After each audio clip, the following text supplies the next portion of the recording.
Andhra Pradesh శాసనమండలికి governor quota కింద ఇద్దరిని refer చేసింది ఏపీ క్యాబినెట్. ఒకళ్ళు వరరామయ్య, రెండో పేరు రమాదేవి. వరరామయ్య గారు మీ అందరికీ తెలుసు. తెలుగుదేశం పార్టీ సీనియర్ నాయకులు, ఆ పార్టీ ఫైర్ బ్రాండు. ఆ పార్టీ కష్టకాలంలో ఉన్నప్పుడు కూడా ఆ పార్టీకి మంచి వాయిస్‌గా ఉన్న వ్యక్తి. చాలా పదవులు అతని నోటి దాకా వచ్చాయి, అందకుండా పోయాయి.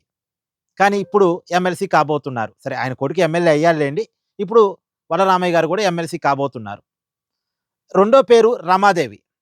ఈమెవరు అంటే అనంతపురం జిల్లాకు సంబంధించిన ఒక డ్వాక్రా సంఘం నేత. అక్కడ టీడీపీ క్లస్టర్ ఇన్‌చార్జ్.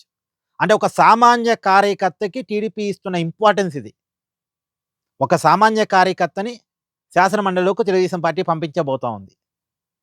ఇప్పుడు తెలుగుదేశం పార్టీ అంటేనే ఒక పొలిటికల్ స్కూల్. సామాన్యులను అసామాన్యులను చేసే పార్టీ అనేది ఆ పార్టీకి ఉన్నటువంటి బ్రాండింగ్. ఇప్పుడు మీరు కావాలంటే చూడండి.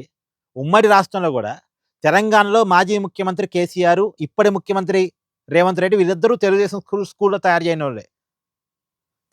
తర్వాత తుమ్మల నాగేశ్వరరావు, నామా నాగేశ్వరరావు, కడియం శ్రీహరి, ఎర్రబెల్లి దయాకర్ రావు, గంగుల కమరాకరు, తలసాని శ్రీనివాస్ యాదవ్, దేవేంద్ర గౌడు ఇలాంటి అనేక మంది నాయకులు తెలంగాణలో.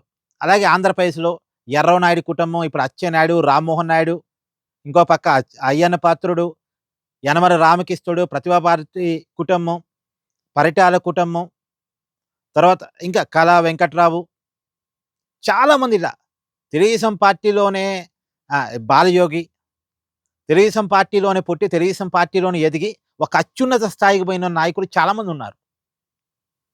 అందుకనే తెలుగుదేశం పార్టీని ఒక పొలిటికల్ స్కూల్ అంటారు. అంటే తెలుగుదేశం పార్టీలోనే నాయకులుగా తయారయ్యి ఒక స్థాయికి ఎదిగినటువంటి వాళ్ళు, మా బ్రాండ్ తెలుగుదేశం అనుకునే వాళ్ళు చాలామంది ఉన్నారు. సో, ఇప్పుడు రామాదేవి కనపడుతుంది. ఒక క్లస్టర్ ఇన్‌చార్జ్, ఒక సామాన్య కార్యకర్త ఇవాళ ఎమ్మెల్సీ కాబోతున్నారు. నిజానికి ఒక మంచి పరిణామం గదా! అంటే పార్టీ కోసం గ్రౌండ్ లెవెల్‌లో కష్టపడితే పార్టీ అవకాశాలిస్తది అనేది ఇక్కడ పంపిస్తున్న సంకేతం.